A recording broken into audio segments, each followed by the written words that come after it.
All right. Welcome, everyone, to today's Lunch and Learn on redesigning our guiding documents, a new vision for our code of ethics. I'm delighted to be joined today by two of our consultants who have worked on this project, Rhonda Hallberg and Marion Roberts, who are going to introduce themselves as well. Today, again, is about showing and demonstrating kind of our third draft on where we've landed on these new founding documents, the process to get there, and ultimately leave some space for questions and answers and further engagement here. I want to begin by recognizing that the NSCSW is in Mi'kma'ki, the ancestral and unceded territory of the Mi'kmaq, whose inherent rights were recognized in the peace and friendship treaties that were signed from 1725 to 1779. The series of treaties did not surrender Indigenous land, resources, or sovereignty to the British Empire, but instead established rules for an ongoing relationship between nations. Treaties were later reaffirmed by Canada in Section 35 of the Constitution Act and remain active to this day. The NSCSW joins our members and our communities in the labor of reconciliation, and we are grateful to live and work together as treaty people in Mi'kma'ki.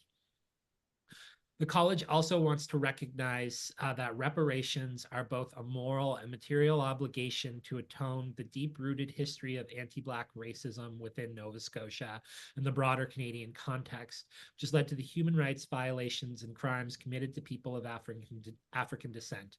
We are unequivocally committed to engaging with our members in proactive efforts towards reparations for the historical enslavement of peoples of African descent and addressing the systemic disenfranchisement faced by African Nova Scotian communities. All right, I think I'm going to turn it over to Rhonda to kind of start our introductions and our learning objectives for today.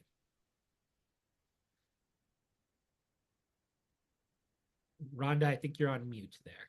Yes, I am. Okay, thank you very much. Thanks, Alec, for getting us kind of started. For everybody, my name is Rhonda Hallberg, and I'm a social worker working out of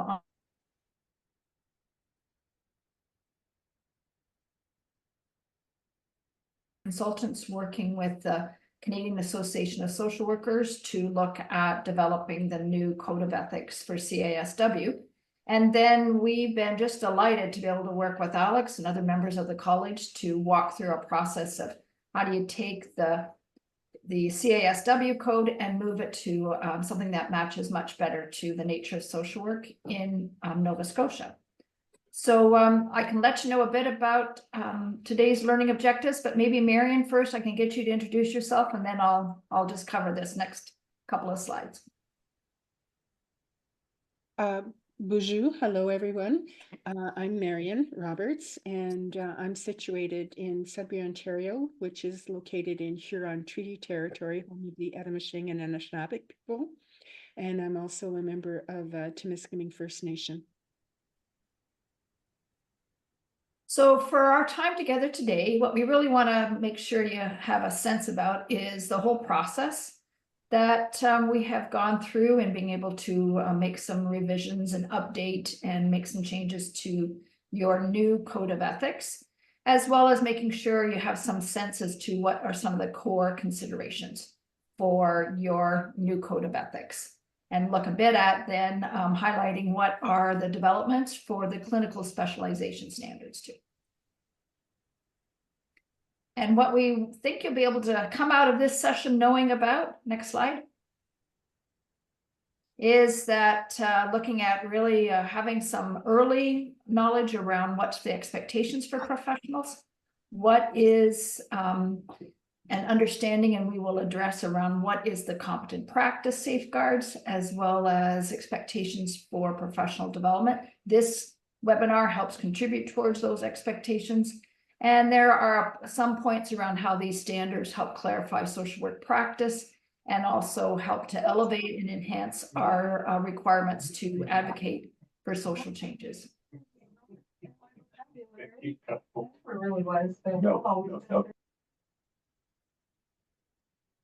So just to kind of lay the foundation that the 2024 Code of Ethics for CASW that the college, Nova Scotia College, has adopted those, but really has looked at a process this past year to do a fair number of consultations, still have a few more steps to do to be able to make adaptations to that, to much closer reflect what is important for social work in the province.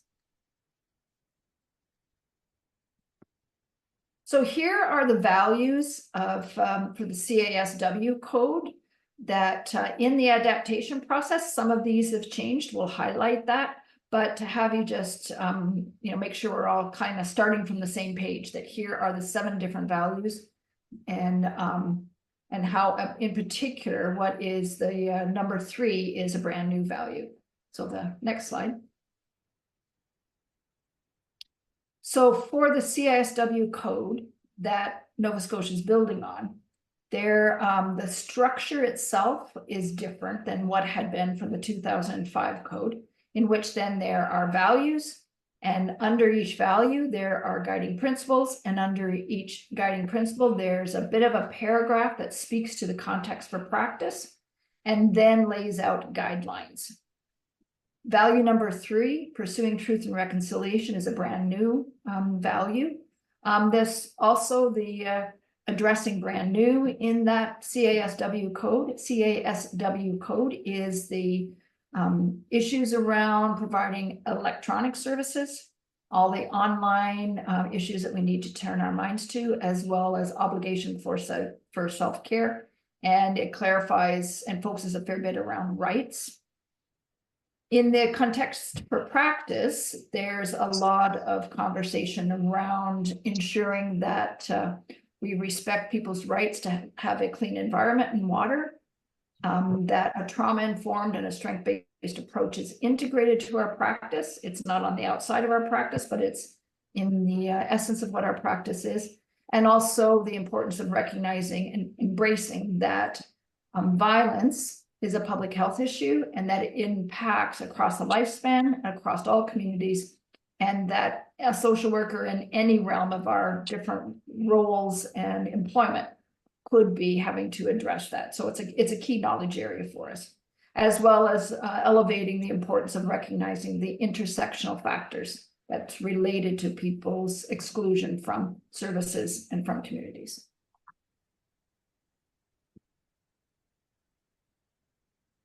So when we looked at the some of the very first look at how to make changes and adapt the CASW code for Nova Scotia, we really got clear messages around how important it is to make sure that the colonial work, those sorts of roots of our social work profession, is understood and articulated.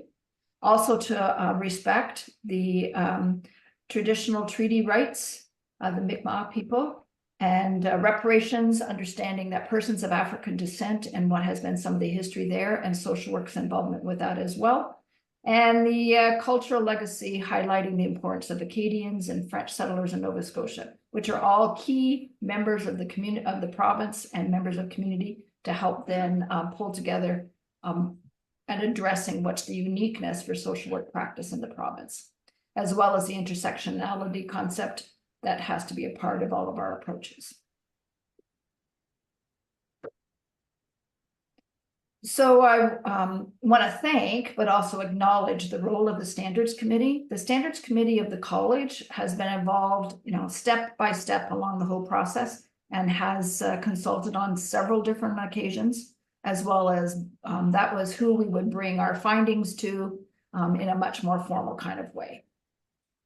We also, in starting the process, Marion and I and our colleague, we looked at what, received advice from members of the college around what are some of the important elements in the province that shape what should be the social work practice. So that can be legislation, that can be, areas of learning that is key and important to the province. Then there was an analysis about what does the CASW code and guidelines already address that the Nova Scotia code would need to be able to take into account. The CASW code has a set of terms that would be important to keep track of, such as the term all people and service users. Those were adopted, but also there was an expansion on the concept of family, and that's included in the terms to make sure that there is an understanding that family is can be of, it plays a significant role for all of the clients we deal with, and that it can include also people who are not necessarily legally connected, but it can be more of the chosen family concept. And we ended up doing some other work around how to fine tune the standards, how to be careful about how many of them there were. So there was a bit of moving things around as well as addressing any duplicates. We then went through a consultation process. This is the first or second kind of kickoff consultations.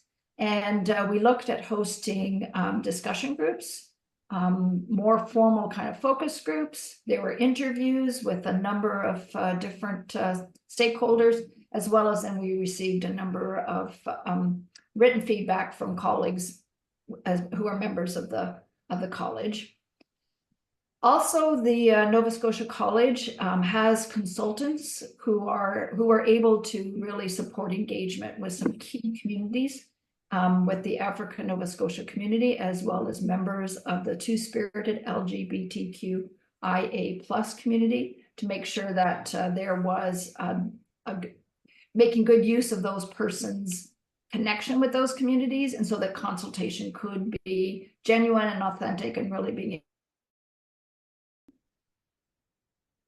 Okay.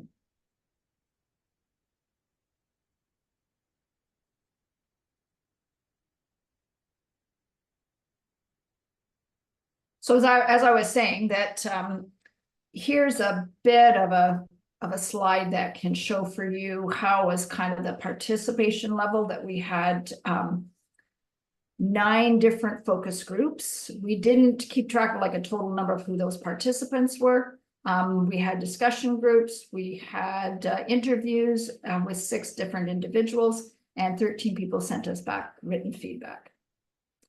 And here, when we look at all of the participants, it's definitely the largest group is from people who are just would identify as part of the general membership. And then other people who were either participate in a particular focus group that was geared towards their identity or their particular culture. And all of those people were able to put together feedback on the very first draft of the Nova Scotia Code of Ethics. Another key group I should point out is the Decolonization Committee. They were consulted with as a group and have continued to have other feedback as well.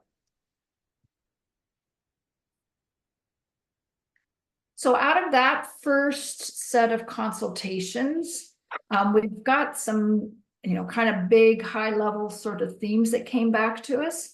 One being the importance of emphasizing around how human relationships is not the only component of relationships that we value, and therefore it's with all living beings.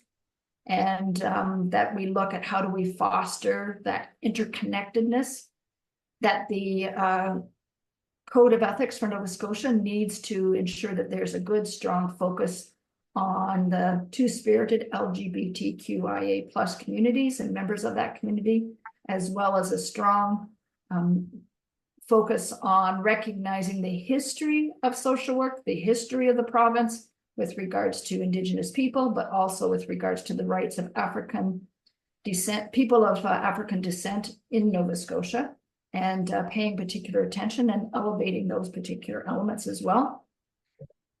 The document needed to have a bit of change from its first draft around some of the language, getting greater precision around the use of equity and equality, focusing on the social justice pieces, and also expanding on the glossary. So when you take a look at the document, you'll see that at the end of the document, there's several pages that are glossary, and that's giving fuller definition of some terms that are really reflect what is social work in Nova Scotia.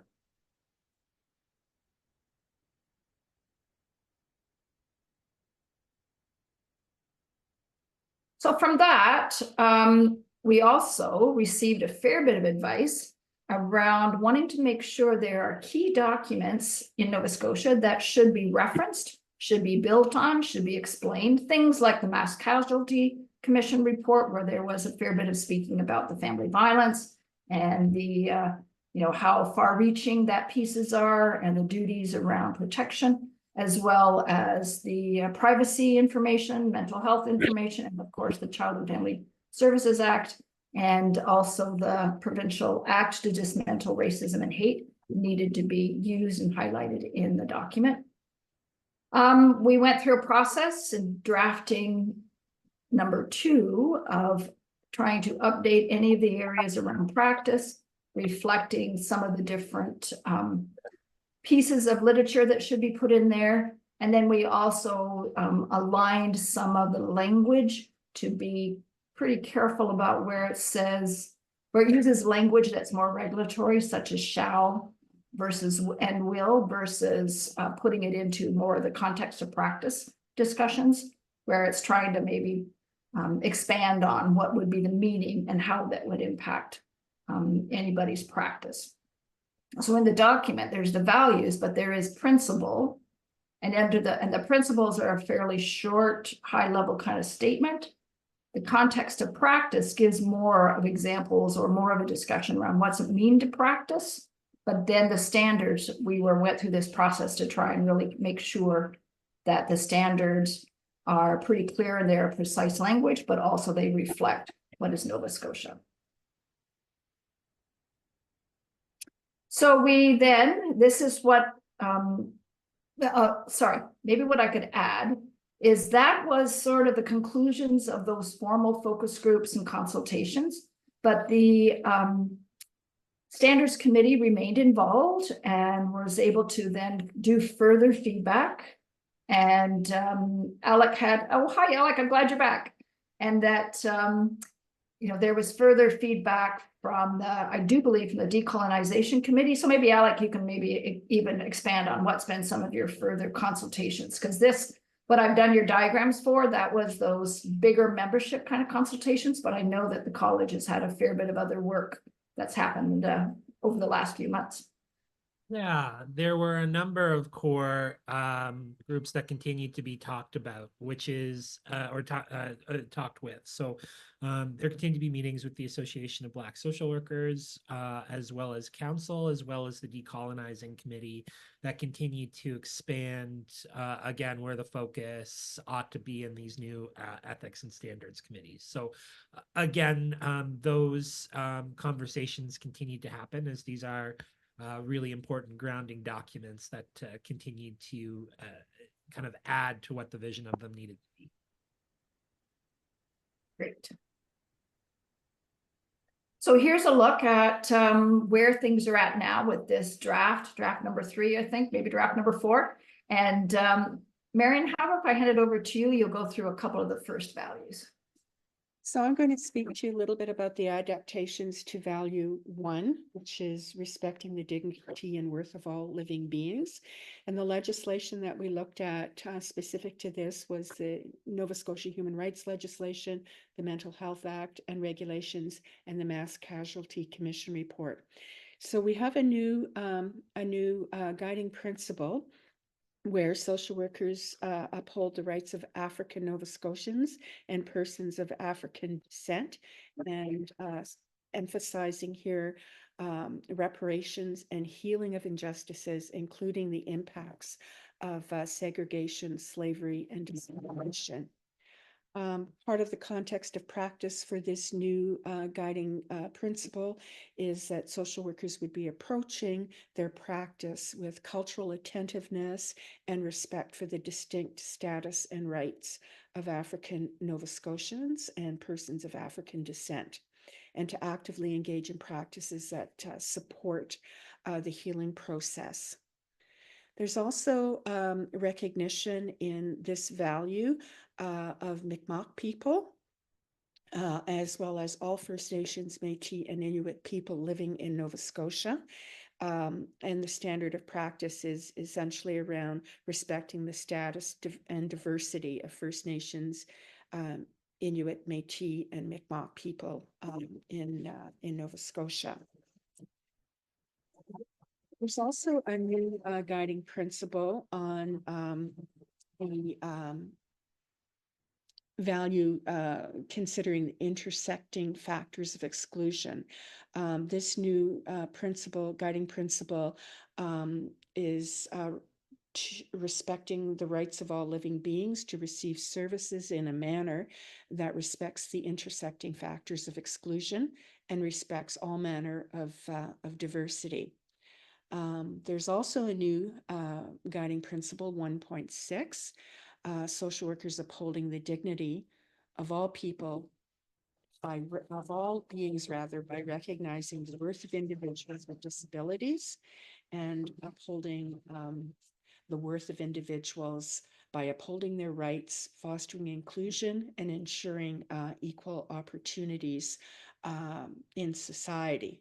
And part of that is addressing, the historical injustices faced by individuals with disabilities and actively working to dismantle systemic barriers that perpetrate discrimination for persons with disabilities. Okay. Value 2, promoting social justice. The changes that we made in value 2 was to really articulate first voice perspectives of persons of 2S LGBTQIA+ communities, including those with intersectional identities, ensuring the equal status, rights, and privileges of Acadian French and Francophone communities, including the protection of language rights in Nova Scotia, upholding the rights of individuals from different communities. There's a new guiding principle on the rights of African Nova Scotians. And this principle is that African Nova Scotians and persons of African descent be free from systemic hate, inequity, and racism pursuant to the legislation enacted to dismantle racism and hate. This is all in alignment with social workers utilizing an Afrocentric approach in understanding and respecting persons of African descent, understanding the principles of reparations and being advocates in championing their rights, understanding the history and impact of colonialism, segregation, internment, and anti-Black racism, and utilizing a trauma-informed practice when working with African Nova Scotians.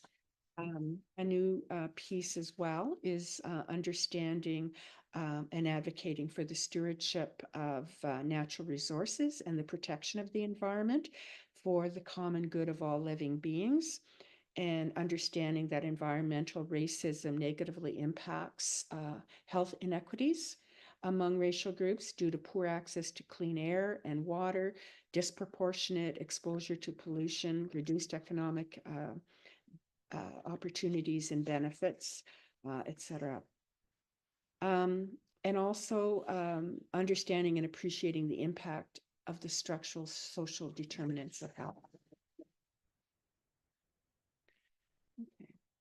Value 3 was a new value in the Canadian Association of Social Workers' new Code of Ethics.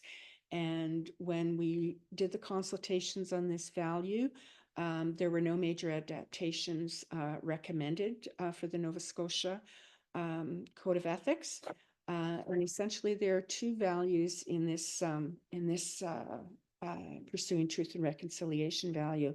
And the first is that social workers uphold the values and principles of reconciliation and decolonization, that social workers are respectful and understand that Indigenous peoples in Nova Scotia and Canada have treaty, constitutional, legal, and self-governance rights, and that social workers acknowledge that reconciliation is a reciprocal learning process.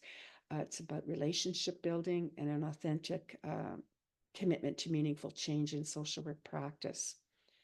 The second value is around social workers enhancing their knowledge of Indigenous worldviews and incorporating their learnings into practice with families, extended families, and communities, and that social workers recognize Eurocentric perspectives and the history of colonization that has shaped organizations and approaches to practice and strive to influence systemic change.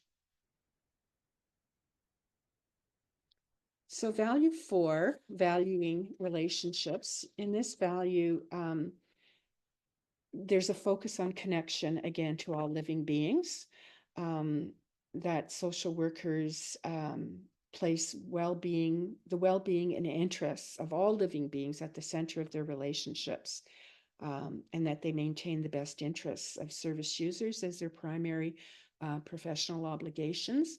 What's really been added here is the concept of community care, where social workers are knowledgeable about risk factors related to burnout, related to fatigue, vicarious trauma, secondary trauma, and that they understand the importance of self-care and community care.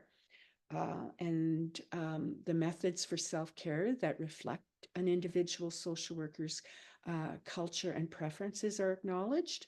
The use of self-reflection, professional privilege is acknowledged and strengthened in practice. The concept of moral distress has also been added, as well as an expectation to complete the college's candidacy mentorship program has been added.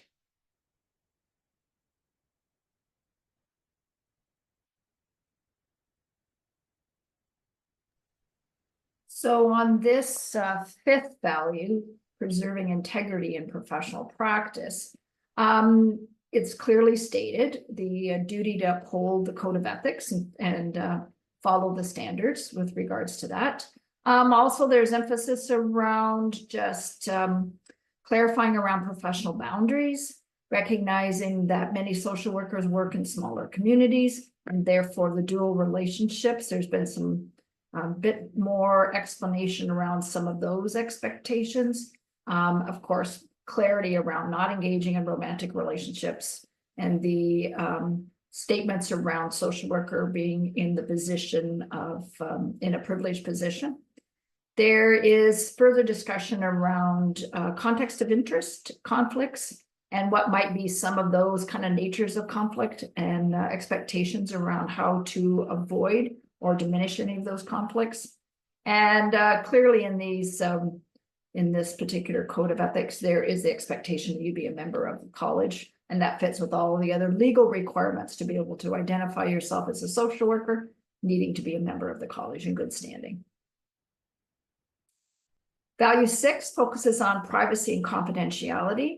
There's been some revision to better reflect the province to ensure that as a social worker, we are speaking to our clients to make sure that they have a chance to voice what is their preference around what is privacy and confidentiality, release of information, under what conditions that best reflect their particular culture, their extended family, their community that they are with. There is some specific details around particularly electronic storage of information, our obligations to ensure privacy and confidentiality with all of our record pieces, and also to ensure that there is clarity around when we share information, when we don't share information, what is someone's ability to consent and ability to give informed consent. And probably the emphasis would be with that particular, sorry to go back to that, is there is a particular principle around the use of social work services, electronic services, and some of the expectations around if you're offering that particular method around having to ensure confidentiality and your skills and abilities as well as privacy. Value 4 has been revised from the CASW to better reflect what is important in Nova Scotia. So value 7 speaks to providing competent, culturally, sorry, here I'm losing my information here, culturally attentive professional services. The concept of attentiveness is defined in the glossary, but also it is fits better with what would be that, the development of our expertise as social workers from what is culturally competent to culturally attentive, and understanding that it requires elements of humbleness as well as awareness, and it's a journey, it's our lifelong commitment to making sure that we are attentive in what is our care and respect the cultures that of people that we are able to provide assistance with and who we work in partnership with. There's also clarity around professional competence when it comes to the importance of us as an individual working within our area of competence and on continuing to develop our knowledge. There's expectation, it's echoing the expectation that we provide practice using an Afrocentric knowledge as one of our foundations within the Nova Scotia context, as well as then expectations around being proficient in using any technical skills that you then are, when you're planning on doing a service that is online based or is based on a platform. So there's been a bit more fine tuning around some of those skills and knowledge areas in value 7. What you also have is the clinical standards that relate to clinical specialists, and that as a separate document, but that document has been aligned with the draft that is Nova Scotia's Code of Ethics, so that there's a fair bit of some of the similar sort of structure. It's using the same set of terms, but the document is aimed for specialists who are in private practice, working with people who are facing mental health, addictions issues, those who are working in that particular area of a more complex clientele group. Using the same values, so it's value 1, respecting the dignity and worth of all beings. There's some emphasis around safeguarding the importance for that specialist, social work specialist, to ensure that there is efforts to uphold self-determination, the autonomy of individuals, their rights to participate in decision-making, recognizing that oftentimes social workers who have this clinical specialist can oftentimes be working in an environment that is where clients can be involuntary. Therefore, the expectation you still work within that as much as you possibly can to leverage people's voices, to bring their experiences to the planning table, and to advocate for the least, for any kind of reduction in any kind of use of restraints, seclusion, any of those kind of tools and strategies that often get used in like a hospital setting, as an example. Value 2 really does promote around how social workers with specialists, that there is still an ongoing obligation to be turning your mind to and acting on social justice issues and advocating, so that people are a part of the social workers who are specialists are a part of the social work community, and continue to advocate for organizations to ensure that services are equitable, accessible, that services respond to the needs of service users, that there is culturally attentive services, that sort of, so it's making it clear that that obligation remains for no matter what is your role and what is the work environment that you work in as a specialist with these extra areas of expertise. With value number 4, what is added in valuing relationships is that clarifying and emphasizing around how the work is informed by our theories, and understanding and continuously conceptualizing that individuals are shaped by their environments, and understanding what is the practice area that you come from, and a strong emphasis through this document around how it is a holistic approach. that a specialist would be able to take, a clinical specialist takes in their work, in all the true meaning of what holistic has with that. Value 5 highlights a couple of extra additional inclusive responsibilities for the clinical specialist around to contribute to interdisciplinary collaborations, to work with other professionals, to meet the needs of service users. But also there are occasions when the experience, the expertise, the additional training, the areas of knowledge that a clinical specialist has, the obligation to share that under the conditions where, no matter where it is you're working, it might be outside of private practice as an example, but in your other role, you bring that knowledge and expertise to whichever planning table, to whatever collaborations that you're doing, keeping, of course, the needs of the service user at the heart of it all. There is, with regards to this particular value, maintaining privacy and confidentiality, it recognizes that some of the challenges that maybe clinical specialists who are in private practice might have to work with, it's emphasizing that in those settings, the privacy of documents, the safety of confidentiality with, storage systems and electronic delivery, all of those pieces too are emphasizing that obligation that kind of comes with the private practitioner's role and responsibilities.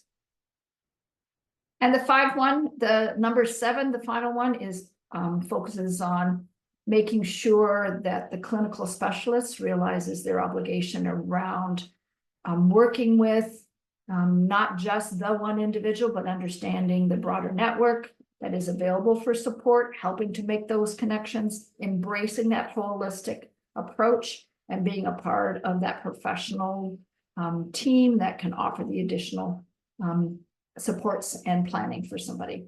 And of course, emphasis around, even as a specialist, to continue to practice learning and to self-reflection, critical thinking around all that, and commit to following through with learning. Now, Alex, you might want to speak to this because it's important for people to know that it's not a wrapped up, engraved in stone kind of piece here. So you're continuing the reaching out to the membership and trying to get more perspectives. Yeah, thanks, Rhonda. And thanks to you both for your incredible work on this revision. One of the things just to note is that this is the last time we did a Code of Ethics update was 2005.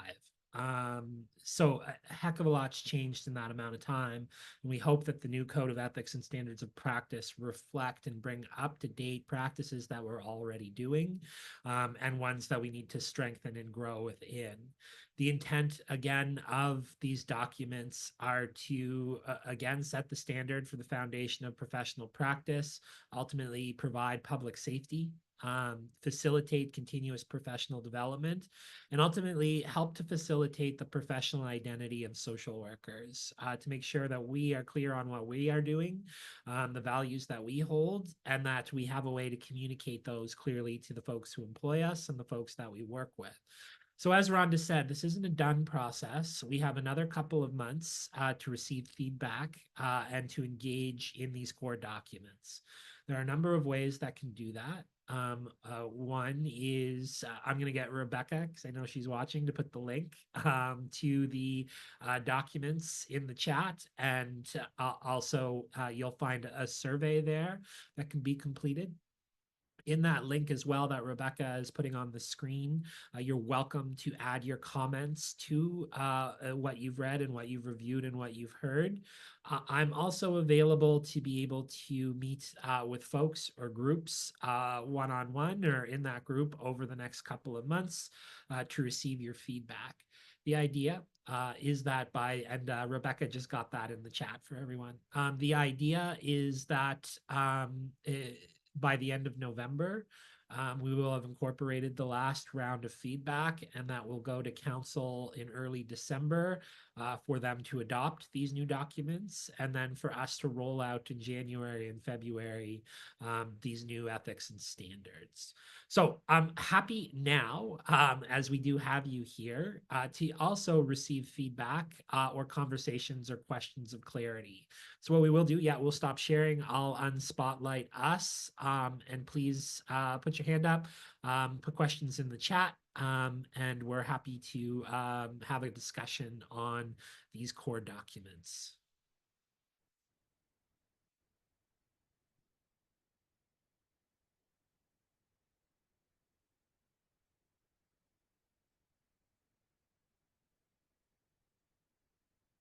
Why can't I get the spotlight off of you, Rhonda? Hang on.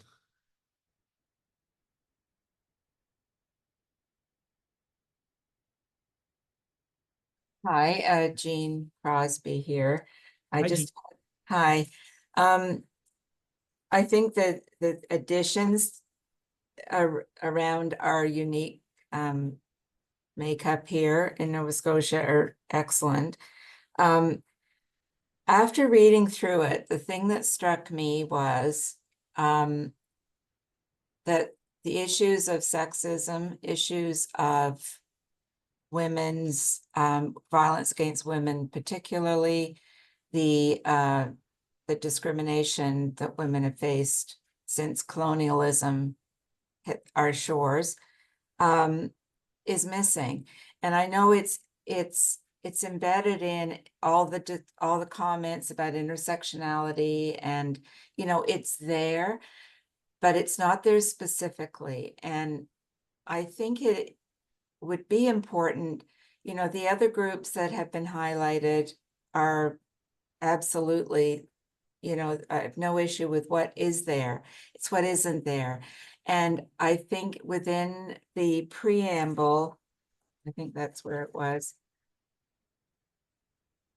in the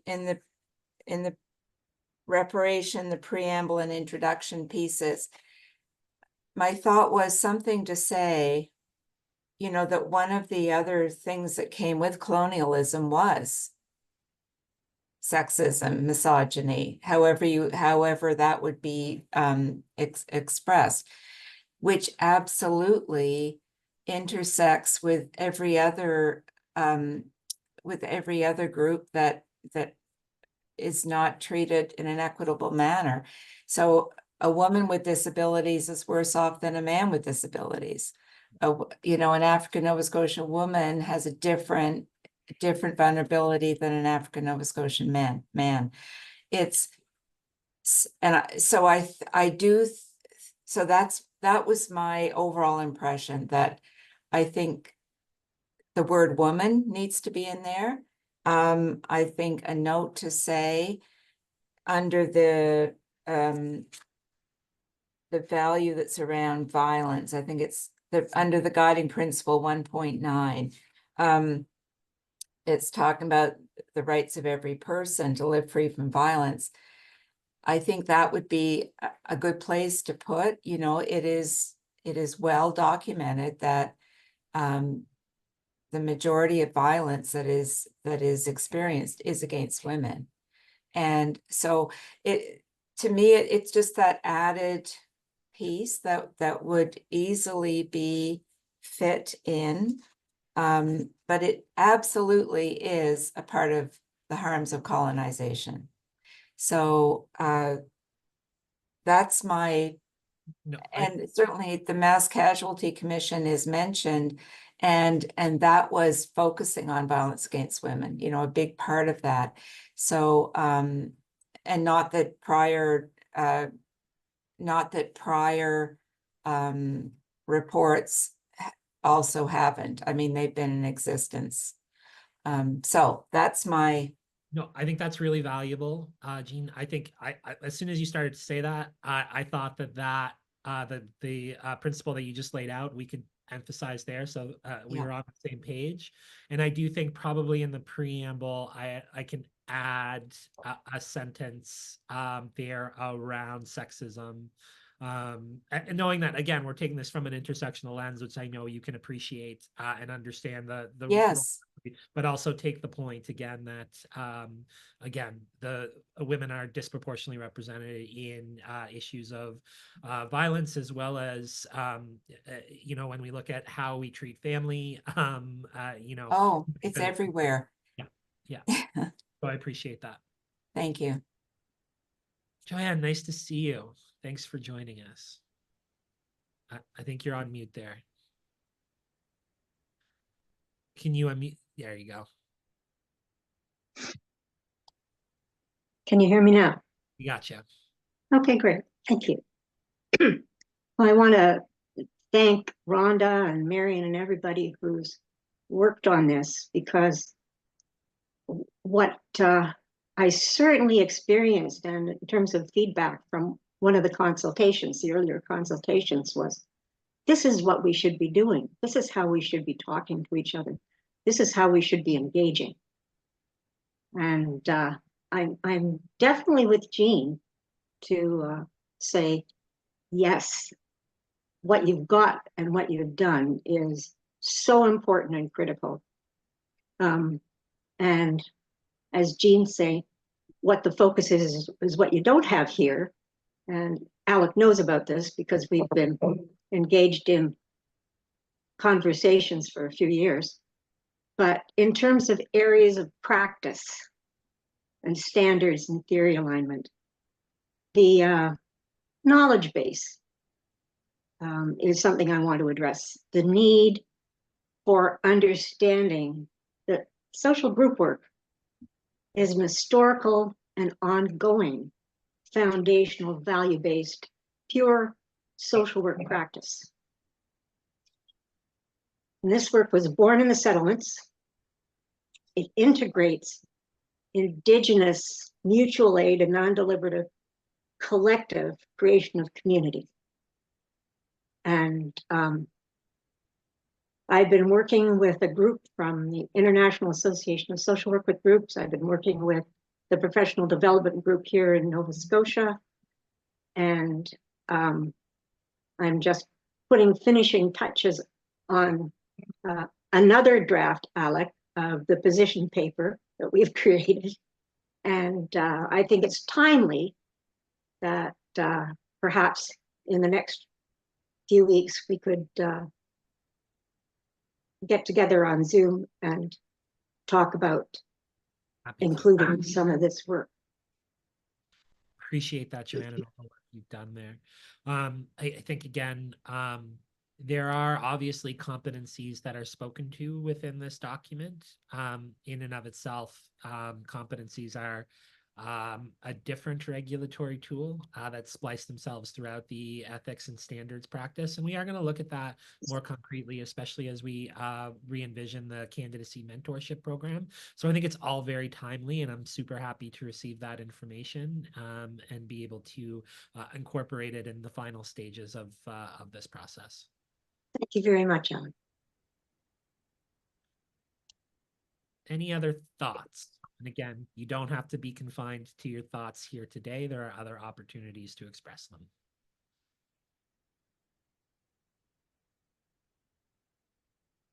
Okay.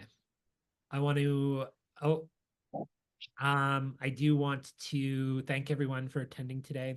Particular thanks to the BMG group, Rhonda and Marion, for working with us so closely to adopt this document.